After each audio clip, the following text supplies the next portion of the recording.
Hello, and welcome to another episode of I'm in Transition Community Conversation.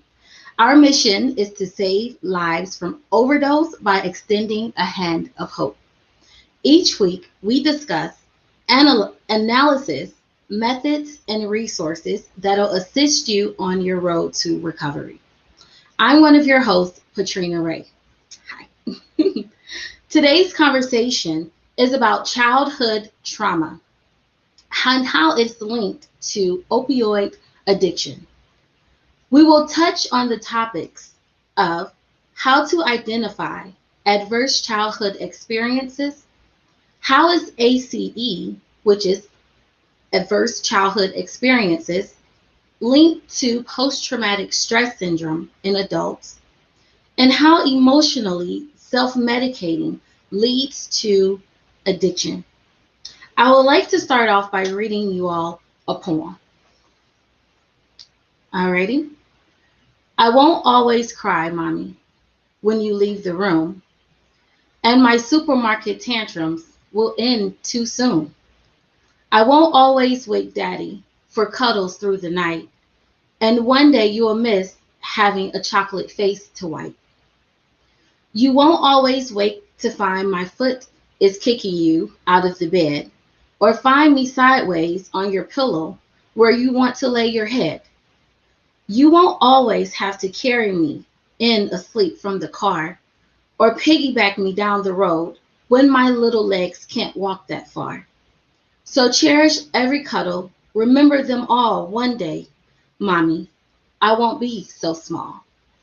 And bringing that up, I just want to let everyone know me reciting the poem to let you know that at once we all were children.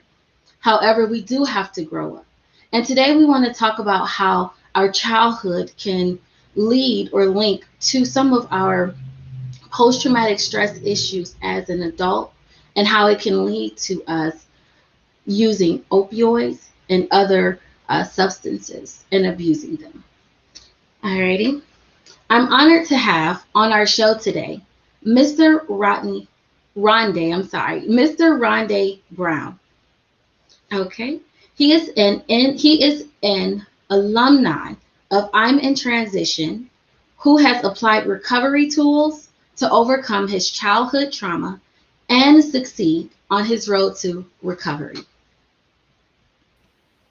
Welcome, Rondé. How are you? I'm all right. Praise God. How's everybody doing? Everybody's doing good. I'm so glad that you're able to join us today. Amen. All righty. And Mr. Brown, if you can start by telling us, how did you get started with I'm in Transition Ministries? Amen. I'm gonna be brief as possible, but I came in the door of I'm in Transition Ministry approximately about 2.5 years ago.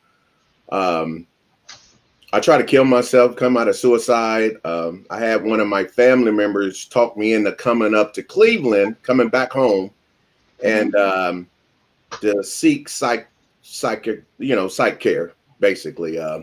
They knew something was really, really wrong with me. I placed a knife in my chest and I missed my heart by 2 inches. So I listened to my sister and I came up here. And when I came up here, I went to Metro and I heard about IIT through Thrive. And they was telling me about this brother named Richard Cheney. And he had a similar story as what I had been experiencing. So I got excited. For the first time in my life, I heard something that moved my spirit. And I really believe it was from God. And I talked to these doctors and I asked them, I said, is there any way that you guys can link me up with IIT? I heard that it's a faith-based program and they family orientated and all this awesome stuff. And they were serious about God and serious about recovery. Mm-hmm. And sure enough, I end up coming, and it was a blessing ever since then. I haven't looked back. Amen. Amen. All right. Thank you for sharing that with us. Amen. So the next topic we want to speak on is I want to start with some statistics. Okay. Now, one of the statistics says, now I'm not sure if you heard of these. When I researched them, I was like, wow. Okay. So the first one says, let me go here. Mm-mm-mm. So the first one is data from over 17,000 patients in Kaiser Permanente's Adverse Childhood Experiences study indicate that a child who, I'm sorry, we're getting some feedback, Rondé. Is there anyone near you who's watching the show as well? I believe so. My wife, are you watching the show? Yes. Yes. Yeah, we're getting feedback in the You're background. getting feedback from her. You can't watch it right at this moment. Amen. Okay, so we'll just start over. Okay. Alrighty, so data from over 17,000 patients in Kaiser Permanente's Adverse Childhood Experiences study indicate that a child who experiences 4 or more traumatic events is 5 times more likely to become an alcoholic, 60% more likely to become obese, and up to 46 times more likely to become an injection drug user than the general public. That is astounding. Also, it says that according to the National Child Traumatic Stress Network, 78% of children reported more than one traumatic experience before 5 years of age. 78%. And that just shows us that when it comes to childhood trauma, you're not alone. You know, that's more Amen. than half. More than half of us, even when we were children, current children, are experiencing trauma in their lives, especially before 5 years of age. And that's one reason why I definitely commend you, Mr. Brown, for coming on here. And, we're going to get to the part where you share your childhood experiences and and your memories and how it led you down this road. Okay. Amen. You're Amen. yeah, so you're Um, definitely speaking to a large group of people. Amen. Amen. I thank God that I'm able to share this thing because this what kept me sick for so many years. I can go back to, you know, probably when I was 6 or 7. I was molested. I was hung, brutally beaten.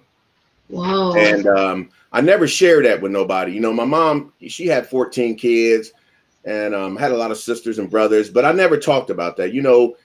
Being a young black man, we just didn't talk about that type of stuff. We talked about breakdancing, being tough and rough. And I never knew that it was going to take me to a different route in my life. I didn't wake up one morning and wanted to be an addict or a penitentiary bum, if I may say. I had dreams. My dad was a service worker. I never forget when he passed away and I seen him in that coffin. I knew my life wasn't going to never be the same. I just already knew. So anyway, as a youth, I went through a lot of trauma, a lot of bad things happened to me, right? And after I went through that, I held on to that. And I never forget when I was introduced to alcohol at a young age. And it helped take away the pain for temporarily. And I didn't know during that first sip that it was going to cause something in me to desire something else when the pain got a little bit more harder. So as I grew up, I'd never forget right on 55th and Utica. I had got shot in my head. All kinds of little stuff was happening to me because I was acting out because didn't nobody understood why I was acting out because, here it was, like I said, I was molested, I was hung, I was beaten. So I didn't want to share that with nobody. So I just lanced out on people. I was a monster at a young age. So I started drinking. I started smoking wet. Then I got introduced to crack. And then it was all bad after that. at that time, dealing with my stuff, I had a nephew that died in front of me right on Luther. My mom ended up moving us off 55th. And that was huge, huge. My baby sister, I love her to death to this day. I couldn't go get him out the street. Here I am, a young kid, being brutalized myself, and I just witnessed the death of my nephew. I didn't know what to do. I really didn't. I was numb. I was numb. So I added that on top of everything I went through, and I started going to group homes. I started doing some B&Es, stealing, and things like that. I was just acting out because of all my trauma I went through, and God, my life was never the same. So I allowed all that pain to take place in my life, and I carried it for so many years. So many years I carried all that pain. Now I have one quick question. I want to touch on that, on the pain that you experienced at such a young age. You know, and and many people didn't, they had the same childhood as you. As I was stating, 78% of children go through traumatic experiences like this. Now, based on some reports, the way that, for some examples of adverse childhood experiences, especially the ones that you mentioned, a few more of them, they say, is like physical abuse, sexual abuse, emotional abuse, neglect, physical neglect, emotional neglect, witnessing like domestic violence, parents fighting, substance misuse within the household, even drug use in the household, mental illness, parental separation or divorce, and sudden death in the family, like you were describing. So, based on what you're telling us in your background, you experience these examples of traumatic stress in children at a young age. Now, do you remember how was like the environment when you were young, like before the age of 18? Do you have any, like good memories? I know a lot of times when we're abused, we try to forget, the bad memories. Oh, yes. No doubt about it. I know today, if I would have shared a lot of this stuff that happened to me to my mom and family members, my perpetrator, it would have went down real bad. I know that. When you're a kid, you scared, you don't say nothing, and I was numb, like I said, but I used to always dwell on what my mom used to teach me. I tell people this today, and they be thinking I'm playing, but I'm a professional cleaner. My mom, she loved to clean, and like I said, my mom had 14 kids, and we all shared a lot of love. And you've seen some things that happen in a family household as big as ours, but mostly my mom kept us together. I got some good, strong sisters and a couple good brothers that were strong. But I can remember some good times just for my mom just to wake me up in the morning and just tell me that she loved me, and and things of that nature. And I don't know to this day, why I never did share to her about a lot of things that was happening to me. And also, I was brought up with kids don't cry, we don't, and stuff like that. And I believed in that just as well as I believed in someone told me that if I take this first drink, the pain was going to go away. And they was right until the pain came back again. And then I had to put something else on that. And there my road took off to destruction from all the post-traumatic stress I went through. Like I said, I never woke up that morning wanting to be a drug addict at the age of 17. I was smoking crack at 17 years old. Smoking wet at 17 years old. I was, it was horrible. I can look back in time now to say, my God, I don't look like what I've been through.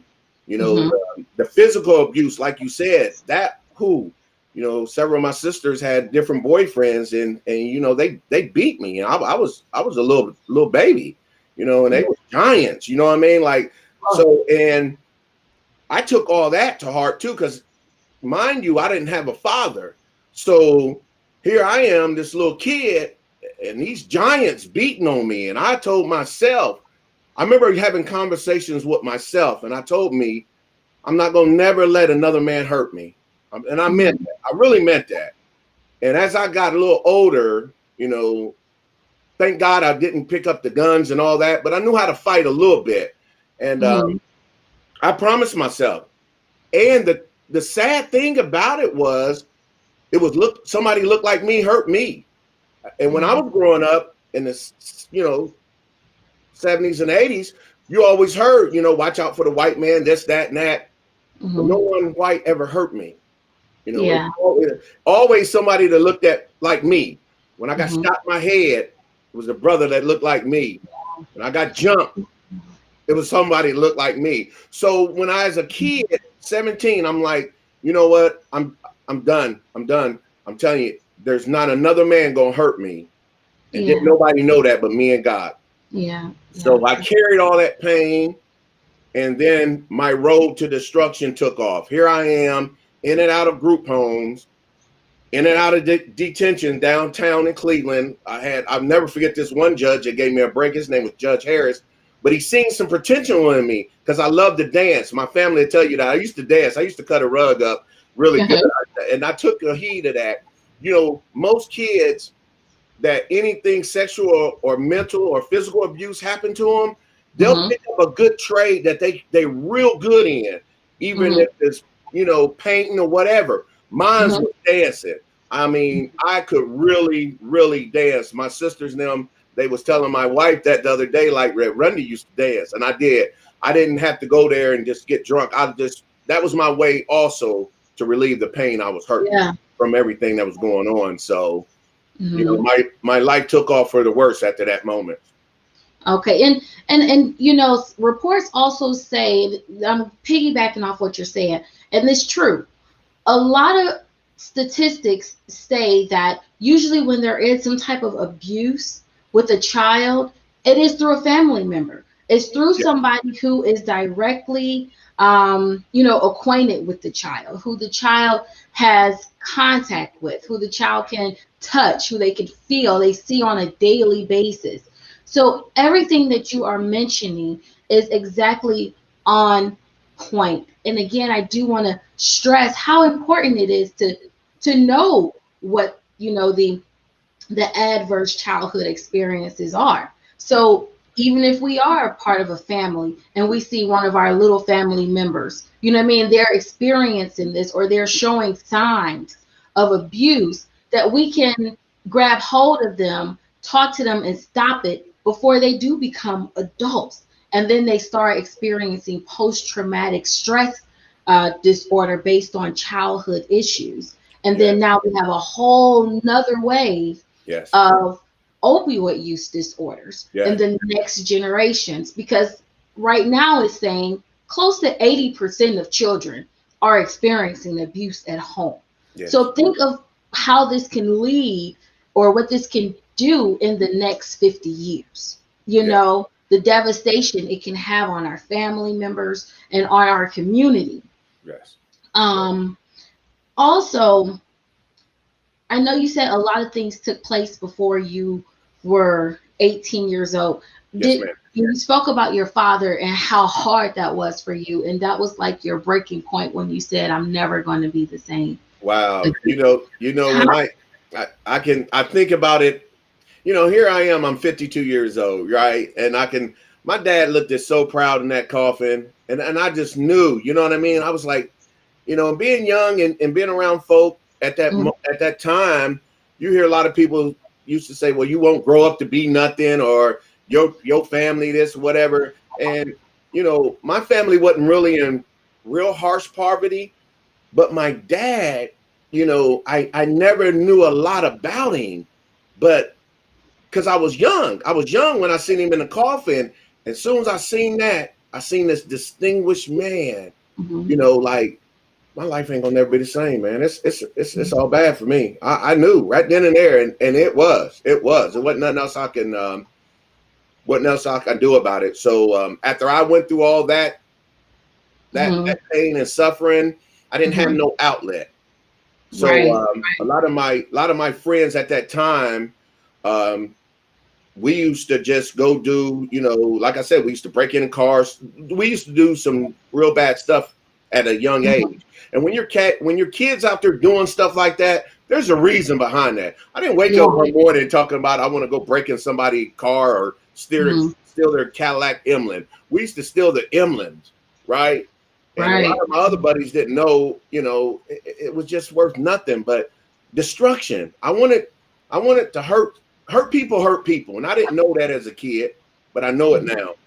And all Mhm. the hurt I done to people, and all the stuff that I stolen and took, I knew it wasn't right, and I knew it wasn't of God. My mom was a God-fearing woman, and Mhm. I definitely didn't want to talk to her about none of that. And my perpetrator, I was scared to death. Mhm. And they knew it. I shared it with my sister, and I know me talking about it, I started healing about it. And this Yeah. too recently, and I know we're gonna get right there to that. But when I look back at my time, I said that cost me 30 something years in and out of prison. It cost me hurting a lot of people because what happened to me. And I justify every bad thing I did to everybody else because this is what happened to me. I thought I was the only one. So Mhm.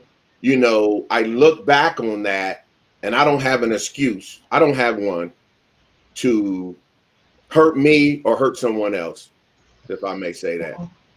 Okay, and I want to also bring it up, and what you're saying is very, very, very eye opening to the world and to our viewers, and again to our viewers, if you have any questions for Mr. Brown, definitely leave them in the comments. Yeah. Some supportive words of advice for him, just like he's sharing to you, because it's not just us, it's an entire generation, it's an entire world, Yes. that is experiencing this, even across the world Yes. are experiencing this, And, and that's why it's important to not just think it's taking place in our family, it's just with me, it's just me, it's just me. And like you said, you it caused you to have emotional grief where you thought it was just you going yeah. through this. And you Yeah. wanted to hurt others because you felt like, well, if I'm hurt, they're not hurt, but I want them to feel the way I feel you Yeah. know Yes. now Yes. also based on studies, and I'm asking you these questions because I want you to expound upon what a lot of studies are showing so that we can connect the link here. Okay, now it's saying that individuals who were abused in childhood and didn't seek the proper help, how you said, you eventually had to just come out and start talking about it. That was your release. That's how you began to heal. It's just talking about it and not keeping it in. Now, for those people who do not let it out, they do not have anyone to talk to, or they're ashamed of what happened in their childhood, it's saying that without the proper treatment, they're more likely to struggle with conflict resolution and have poor stress management skills as adults. Did you experience any of this once you became an adult, like, in your relationships or even like on the job? Was it Oh, hard oh, for you oh, to critical think? oh yes. I'm gonna share this with you. I didn't trust men, especially men that looked like me. I really didn't. I was cool with you for a little bit, but there was a line, believe me. And my mama always said I was a mama's boy. I'm next to the last. My mom had 14 kids, right? So I'm next to the last. And I wasn't a womanizer, right? But I tend to be around more women than I did with men. And it's just it hits my mind right now to know all this that was going on, and I didn't, I couldn't just put it in the right place at that time, because if I could have, I would at least told one of my sisters. I would have told my sister that dudes hurt me, man, and this happened.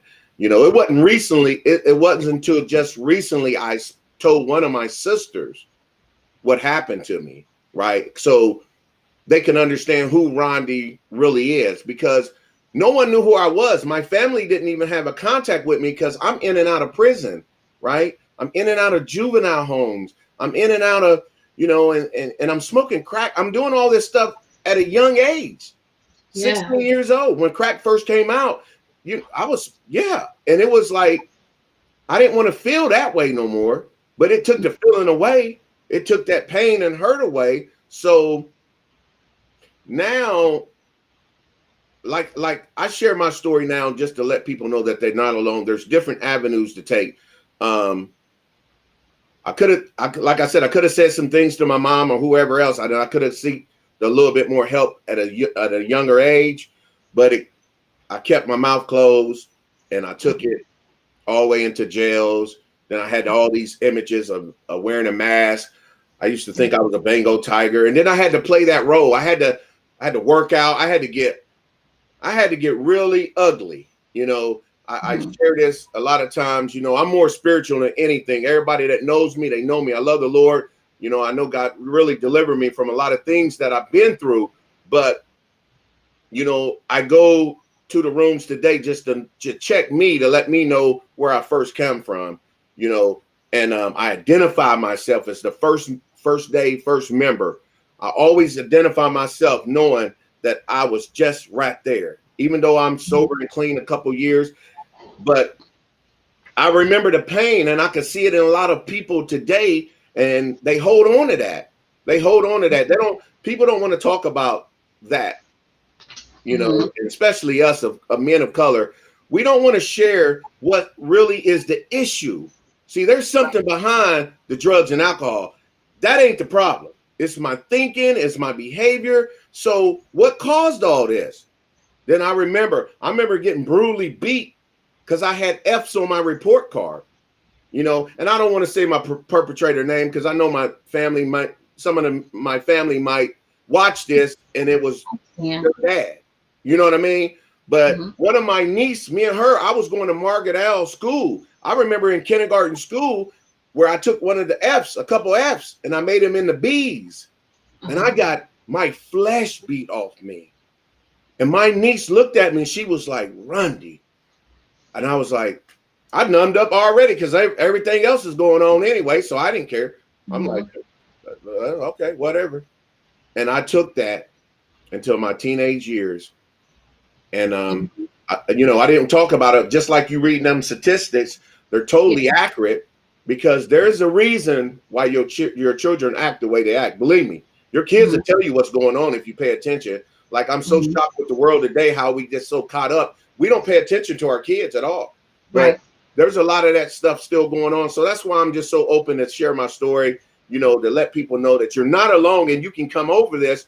You don't have to do those 30-something years in and out the prison system. You don't have to go to juvenile. You don't have to go and do the whole circle that I did. That was a choice I made. You don't have to live like that.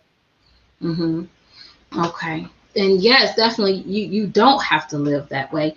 And I think what we can get out of this conversation is talk to somebody. Yes. If it's a therapist, if it's a mentor, if it's somebody that you can trust in their logic, you can trust in their point of view, definitely get it out. You have to release the trauma. You have to release it because it's going to turn into a huge monster down the road. And then the next thing you know, you have so much stress built inside of you. You have so much depression, anxiety, confusion. And then on top of that, usually when we're abused, you separate yourself, you isolate yourself from family, from people. And then on top of that, you lose your communication skills.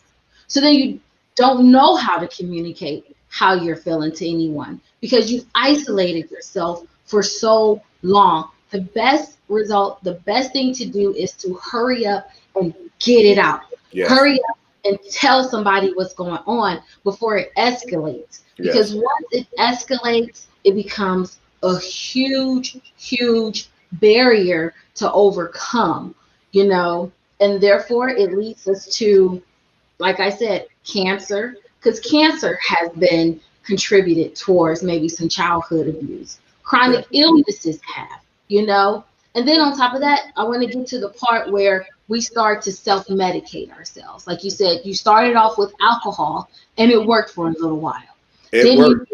yeah, it Yeah. started off with alcohol and it worked a little bit. It suppressed that trauma that you went through, and it helped temporarily treat, you know, your post-traumatic stress syndrome. Mm-hmm. However, that wears off, and then you have to go to something even more. And Yeah. then you go deeper in it, you go deeper in it. And one thing we have to realize is the longer you wait to address your childhood trauma, the longer it's going to take for your recovery. You And know? you know, and I sit here just to hear you say that when the addiction part took place, when I 17, 18, I didn't know who I was. I didn't have no Mhm. identity. You know, I held on to my name. My name is Rondé Lavere Brown. And Mhm. my sister named me that. And I was so proud. I'm so proud of that name because it's a unique name. It And is. there's not a lot of Ron Day. You know what I mean? So I think about that. That was a happy moment when I fully understood that name. My sister gave me that name. I'm proud of that name. I'm just so proud of the Yeah. name. And I look back and I say, wow, you know, trying the different drugs and different things. And it numbed the pain for a while. And here it is. Now I'm in prison. Mhm. I don't know how I got here. Lord knows I didn't wake up one day saying I'm going to penitentiary. That's my Mhm. life. And I made a career out of it due to the fact of the hurt and pain that was caused from me as a youth. And I didn't want to share that with no one, right? So I took all that pain. I took all that pain, and here I am running in and out this door, you know, wearing all these different masks, didn't know who I was. I tried all this different religion.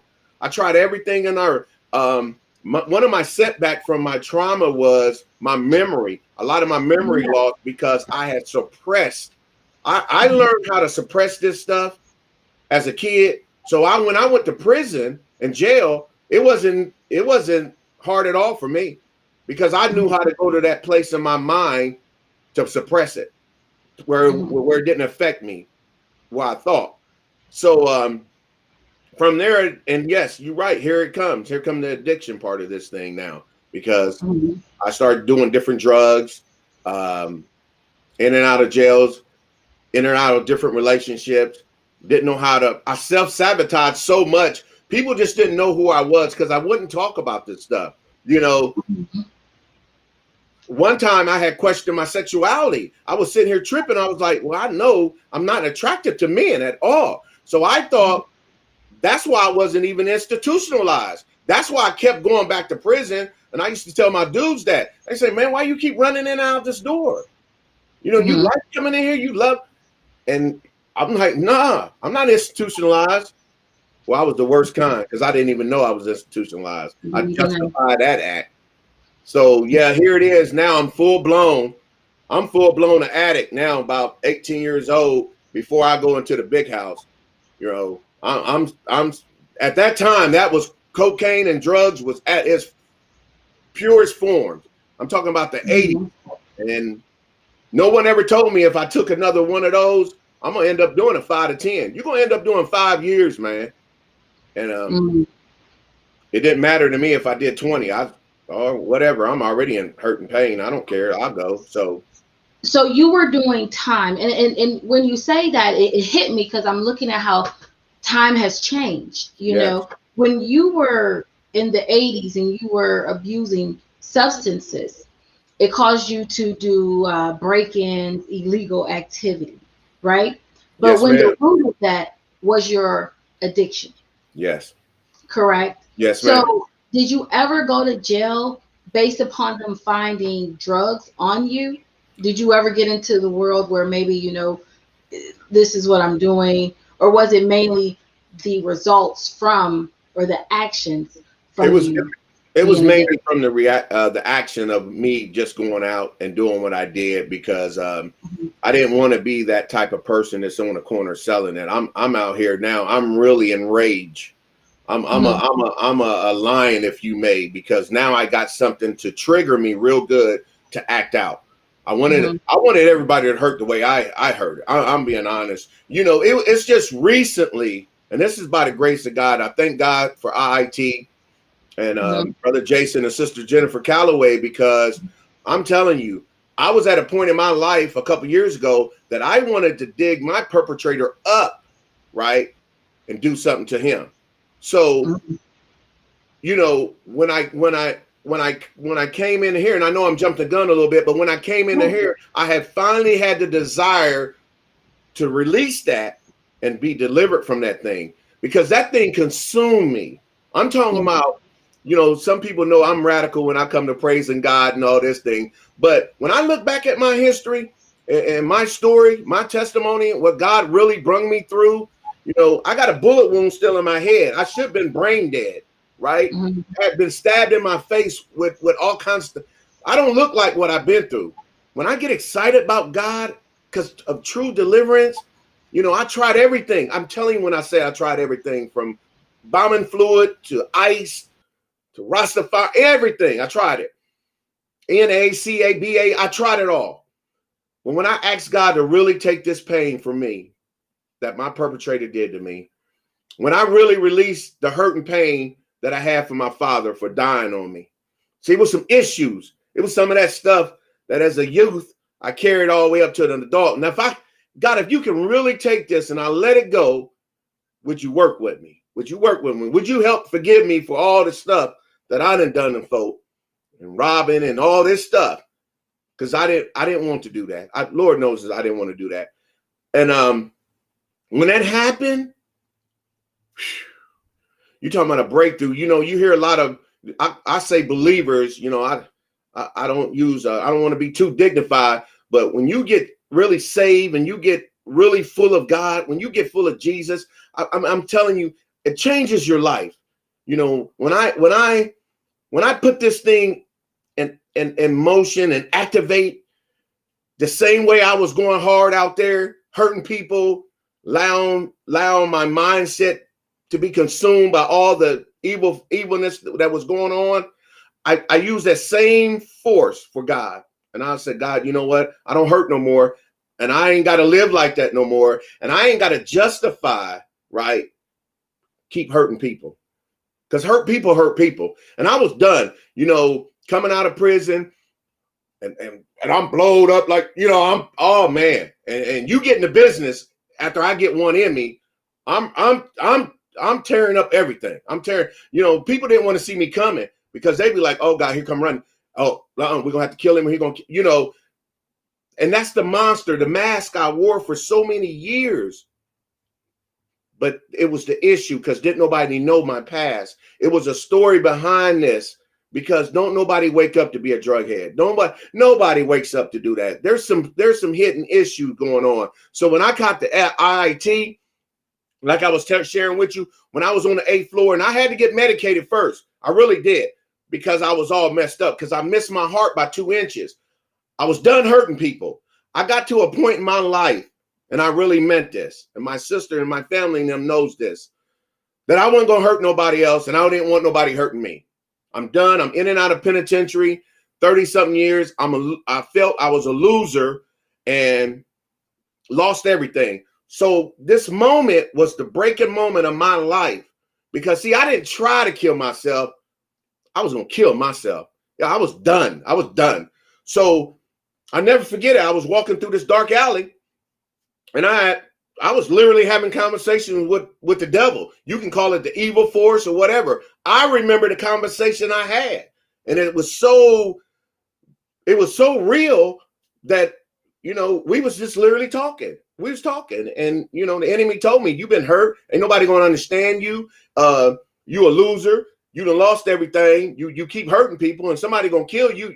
I'm like, yeah, you're right. You're about to go to prison for the rest of your life. I'm like, yeah, if I do one more, I am. Well, why don't you kill yourself? I said, what?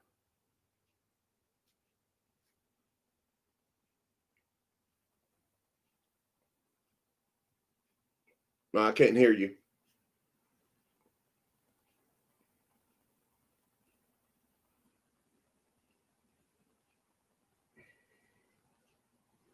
I can't hear you. All right, can you hear me now? Yeah, I can hear you now. Okay, perfect. So I want to touch on what you just said, that you were having a conversation with the devil. Yeah, And he was telling you no one's going to accept you, no one's going to understand you. You know, yeah. you're about to go to jail forever. And when it comes to nobody understanding you, nobody accepting you, how did that affect your relationships? You know, because from what I'm understanding is, like you said, hurt people hurt people. So when you get in a relationship as an adult, with these childhood traumatic experiences, we tend to attract the pain, people who exert the pain that we feel inside. They treat us the same way that we treat ourselves, or we feel like we deserve to be treated. Did you experience that? Did you experience relationships where it was, you know, maybe neglect, someone was verbally abusing you, physically abusing you, even as a young man?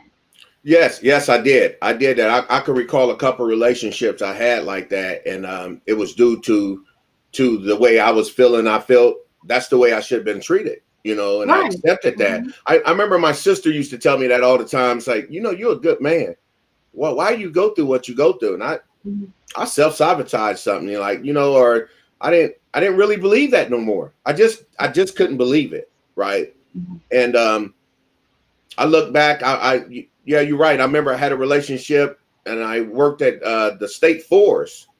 And one Mhm. of my sisters told me that, like, you could do so much better if you leave such and such, or, you know, they're dogging you, they're cheating. I just thought I deserved that. So Wow. you're totally right. You're totally right when it's that. I did. I Mhm. accepted people to abuse me.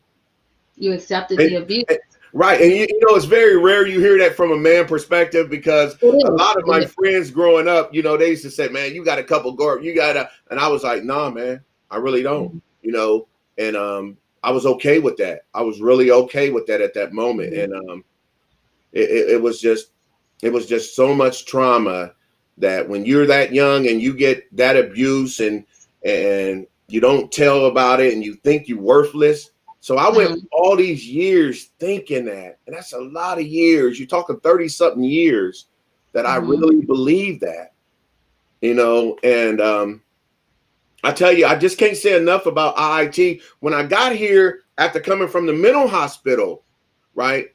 And I never forget the conversation I held with Brother Jason, Minister Mhm. Jason. I tell you, when he asked me about the situation I did, and I could kind of like hear him on the phone, like, "Ooh, I don't know if I want him coming in this house," because, Mhm. you know, he almost died. He really was. I could feel that from him, you know. And I kept praying and I kept asking God, like, Lord, I need a breakthrough, because I was really mentally out my mind. I couldn't even hear from God no more, because I told you I had a conversation with the devil. And there's an evil force. You can call it whatever you want to call it to beautify it, but I know who I was talking to, and I know why I did what I did to me, you know, Mhm. because wasn't nobody else gonna do it. So Mhm. when that happened to me, and I finally heard some real powerful, I want to say, spiritual voices from, you know, about IT, about this brother named Richard Cheney, about Mhm. how his life was impacted because, you know, he was all on this type of, you know, medicine, all this stuff that I had Mhm. experienced. Right here it is. He break through. He's got a breakthrough, and he Mhm. he just came from IIT. Yeah. So I'm in a gown. I'm in a gown, and for the first time in my life, I'm like, oh God, this is it. Is this it? And God was telling me, yeah, this is it. This is it right here. Mhm. And sure enough, it's been, oh my God, I can't even explain a lot of things, Mhm. because when I first got here, I kept hearing love and all this. At first I said, oh man, this too much stuff here. This ain't real. This ain't right. Something. Mhm. It's an underline to this. Uh-huh. And boy, I got here and they learned how to love on me, and they got me in the right places where I needed to be. I never Mhm. forget Sister Jennifer Calloway. I had a job for about a week or so. I thought I was doing some good things and everything going good. But what I remember, she heard my story, And she remembered about my nephew. I couldn't get him out the street. She definitely didn't forget about the knife, right? So she told me, she said, Monday morning, you'll be going to the treatment, dual diagnosis. And for the first time, I knew. I was like, ooh, I'm really crazy. I'm crazy now. So after I went through those steps, and I tell you, I start praying. You know, this is a faith-based family organization, a ministry. And I got to praying, and God started opening the doors for me. I'm talking about I started getting healing from the inside for the first time. For the first time in my life, I let go everything that could cause me to go back out. I knew it. I didn't want to let go of being abused. I didn't want to let go of my nephew dying before me because I thought I was going to lose the memory of him. And I didn't want to lose the memory of my perpetrator because I wanted to get back at him. I got something back for him, right? But for the first time in my life, here it is, Sister Jennifer Calloway and brother Jason Calloway, they start sharing some stuff with me. And I brought into it. I'm gonna be honest, because I was sold out then. I was like, whoa, whatever it takes to get me right. Here it is. I'm 50 years old. So I applied what they told me to do. And it was real. It was real from there, you know. Yeah. And definitely, you know, recovery housing. And I appreciate I'm in transition and what they stand for, you know, and being that liaison, that middle man in between treatment and, you know, fully recovering and going back out on your own, because you needed that intermission. You needed that middleman to say, hey, okay, so once you get past once you go to treatment and you start handling and you have a better handle on your disease or your addiction, and you can control it, and therefore you can become stronger. Now let's go deep down so that we can break some of those chains that has caused you to use or caused you to or relapse, okay, or that has triggered you. Now we can go and deal with the root cause, because so many times we just deal with the symptoms. Yes. Okay. We just deal with what is on the surface level. Right. Oh, okay. So you're dealing with opioid use disorder. So let's help you recover from opioid use disorder. But what's next? Because there's a line and there's something that's stemming, that's in the background, that's deep in us, that is linked to this opioid use disorder. What is linked to it? What's at the root of it? And I need to get down to that. And that's why I want our viewers to understand that first, you have to go through the treatment. You have to deal with your disorder. You have to you have to get a hold of that. You have to get stronger in that area. And then the next step would be treating the mental, treating the hurt, treating the childhood trauma that took place. And a lot of us don't want to go back that far because we feel like if I go back that far, I'm not going to make it in my recovery. I'm scared. I'm afraid to go back that far. That's why I start using in the first place, because I'm scared to go back there. Right. Even as an adult. I'm so glad you said that. Now, this is the twist with IIT, right? Here it comes. Now you come in a loving environment, right? I'm talking about hands-on. Now, I've been into a few halfway houses. I've been in the system, right? But I never experienced this, where you got two of the directors that's hands-on. Now, they're living what they're telling you, and they're showing you different routes. They're in it. They're in it. This is nothing but life impact, what they want to give you. Because now you see it. You see it. This is hands-on. And I witness it. This is real. This is real. So now I'm applying myself. And then they poured this into me. They poured and poured. Oh my God. When I look back and see the mind frame that I was in 2.5 years ago, when I came to IIT, Brother Jason used to tell me that all the time. He was like, well, brother, there's something wrong with you. And I'm like, yeah, it is. but there's something wrong with them too. And now I'm like, wait a minute. And he was so loving and so compassionate. And, you know, Brother Jason, he's a huge man. And mind you, a man that looked like me hurt me. But for the first time in my life, here it is, a huge giant, right? Loving on me and impacting my life. Let me come into these homes. I never forget when he told me to come in here and rest. Sit down for 30 days, Rundy. Sit down. And I did for the first time in my life. Coming in and out of prison, I listened to somebody. And I took some suggestions.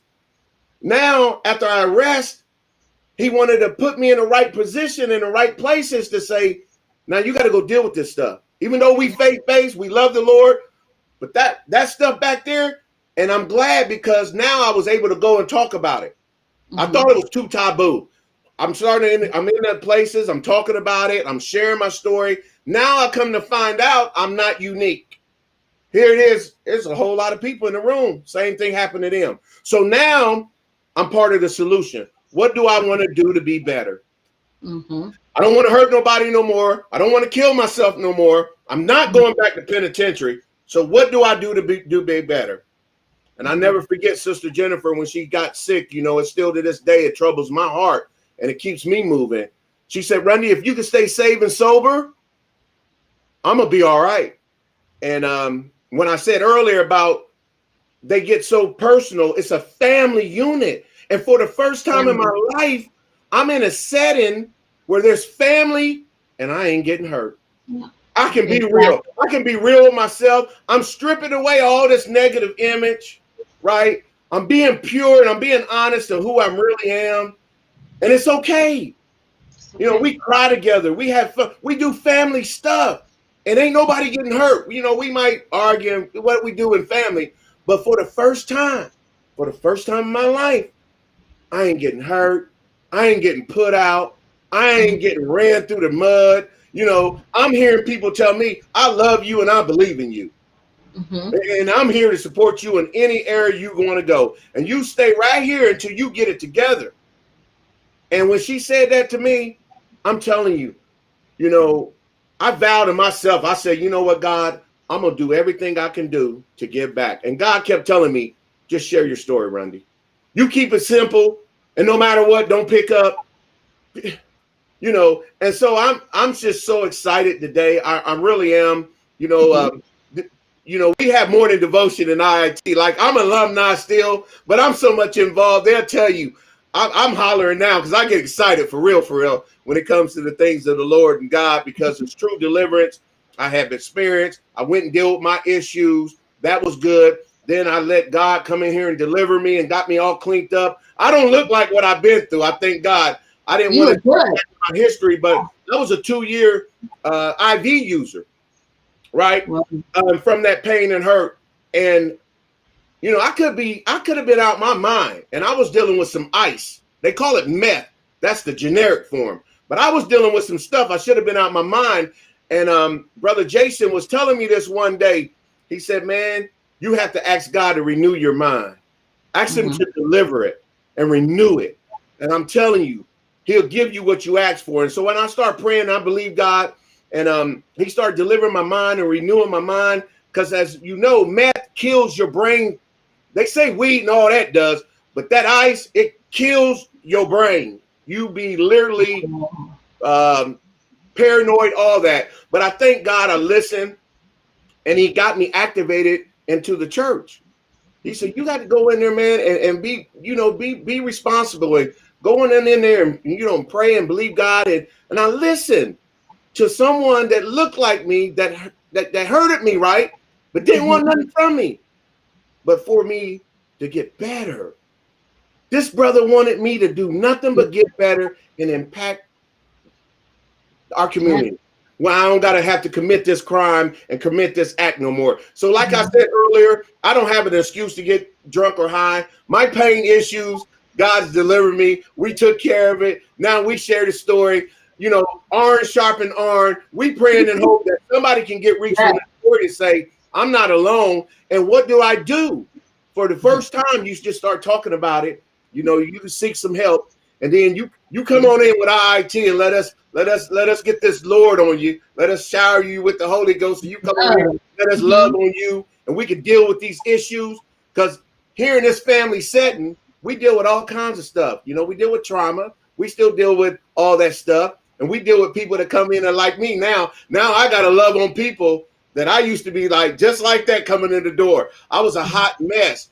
And now I'm in a position where I can love on the brothers and sisters and be patient where I was. Because I tell you, Brother Jason was patient with me. You dealing with, you know, close to 40 something years of craziness. Well, I when I came in the door, it was, whoo, I put in some work. He put in some work on me. And I'll never forget the day he told me this. He said, you know, for the first time, I'm not going to give up on you. I'm just a person just not going to do it. And I don't want you giving up on you. And I, you know, here it is. A man that looked like me ain't hurting me now. He pouring into me. And I'm like, wow, he don't want nothing from me but to better my life. And, you know I'm a loving, kind human being. I'm striving to be a better loving, kind human being. But it's only by the grace of God. You know, I thank God to be delivered today. I thank God to be active in IIT because, you know, I finally was able to strip away the mask and get to the root of the problem. Yeah. Now, you know, like I said, we have structure. I'm finally having some good structure instead of prison structure. Ain't nobody got to wake me up talking about count time and I got to go work for 3 cents and all that. Now I got good structure where we wake up and we get on morning devotion and we talk about the things of God and how we gonna impact our life for that day to make it through the day. So I'm getting fed spiritually, right? And we still do our 12 step and our faith base. And for the first time, I'm letting this stuff take a hold of me, a root of me, and getting away all this other stuff that was in me. Break it up. Yeah, you got to break it up. We got to break it up. So on a daily basis, I do that. That's why, you know, I'm not ashamed today of sharing the story because a lot of men like me, when we carry that pain and hurt, when you see somebody clock out on somebody, you know, act like I'm 50 years old. And I remember when I act out on someone, Brother Jason told me that. He said, man, you act like you 13 years old. And for the first time, I had to recognize with that. Here I am, a 50-year-old man acting 13. And guess what? He was right because I was a 13-year-old in a 50-man body. I didn't know how to act adult. Yeah, definitely. And the fact that you say that shows how prevalent, you know, childhood issues can just last with us forever.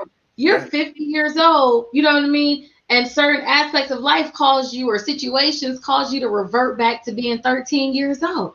That's how the link is. It's a tight link. And we do have to wrap up the show. Okay. But before we do that, I want you to tell our audience what advice would you give them, Rondé, being that you've been through the beginning, the middle, the end, and you're still going.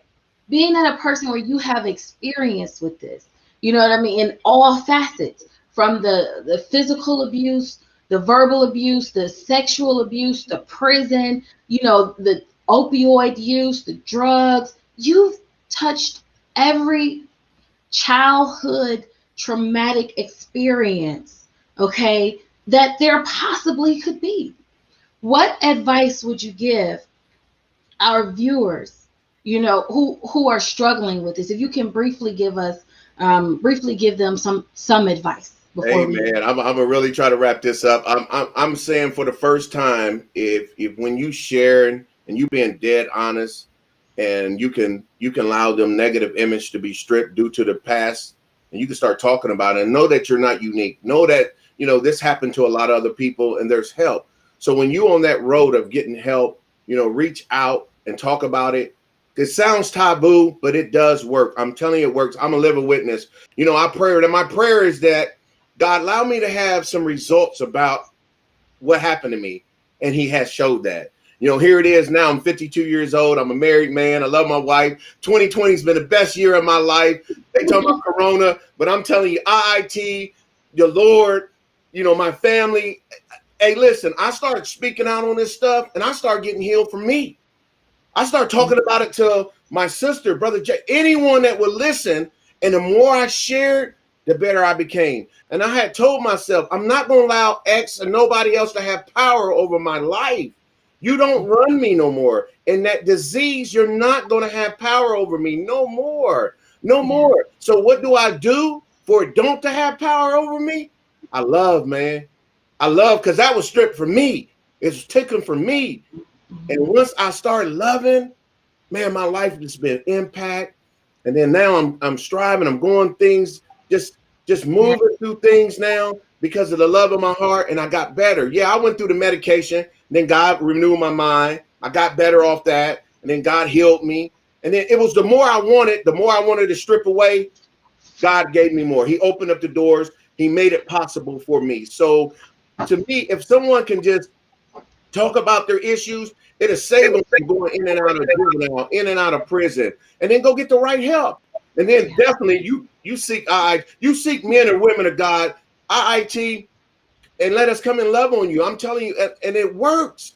It really works. You know, I thank God for evidence behind my testimony. You know, now I'm healed up. You know, every night when I look at that wound, I carry that banner flag for suicidals. You know, no matter what, I'm not picking up and I'm staying safe. No matter what, there's nothing. A trauma can come into my life today, and I understand it now. I can deal with it. I can get through it. The tools I have is love. I got to understand it. So now I can work through this thing, and I know I don't have to pick up no matter what. That is not going to solve the problem. So what I do, I stay focused on that. I stay focused on recovery. I stay focused on salvation, and I stay focused on people that really want to continue to help me in this journey, because I never thought for once in my life I wouldn't be in jail again. That's huge. Every day I'm not in jail, I'm like, wow, God, the chain finally broke for Rondé, because I started talking about it and I wanted to get help. I wanted to get this stuff out of me. I don't want to have an excuse today to get drunk or high. I don't have one. I don't have not one, because I share, because I care. So that's the thing I would share with anybody. You know, start talking about this thing, get help, and then you get, you know, especially if someone's coming out of a incarcerated environment or the street, and you go get help, and then you come into IIT or a faith-based community that's real, and let us love on you and let us impact your life. Man, it's the sky's the limit. You know, I speak with the alumni today on a daily basis. I still have a lot of brothers and sisters in my life that believe the way I believe, and we carry ourselves and conduct ourselves in such a manner. But I'm telling you, the most powerful thing I learned was the love. And strip away my attitude, my negative behaviors, all that stuff.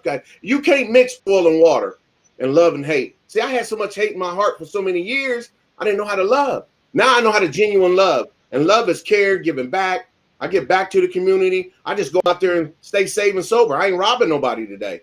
I ain't hurting nobody today. See, hurt people hurt people. So I'm doing the next right thing when no one's looking but God. So I thank God today for the opportunity to be on here and share that with you. I hope somebody be impacted from it. Yeah. And you know, Brother Rondé, thank you from the bottom of my heart, you know, for sharing this platform with me, for sharing your experience with me, you know, with us, for that fact, for sharing your testimony with us, your experiences with us, you know. And I pray that whomever is supposed to hear this message, whoever is watching this, and this touches you, make sure you share to our viewers. Make sure you share this one. You know, if you know someone who's struggling in this area, share this. They need to hear this. This could have been just for them. So share this.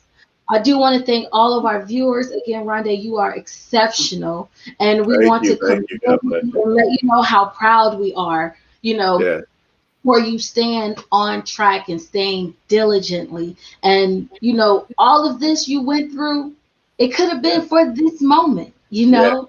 For you to touch that 80%, you know, of us who are going through childhood trauma or went through childhood trauma, you know. So I do want to say thank you so much for coming on our show. Amen. Thanks for having me. God bless you. You're welcome. Have a good night. You have a better one. Thanks. Bye-bye. All righty. So that wraps up our show today. I hope you enjoyed it. I do want to say thanks for joining us this week on I'm in Transition Ministries Community Conversation. Special recognition to our guests today, Ohio Mental and Addiction Services and Cuyahoga County, Adamsburg. Make sure to visit our website at www.iitministries.com or follow us on Facebook at I'm in Transition. You can also follow our YouTube channel at IIT Community Conversation. If you enjoyed the show, please hit that like button and subscribe below. Have a blessed night, everyone, and thank you for tuning in. Bye bye.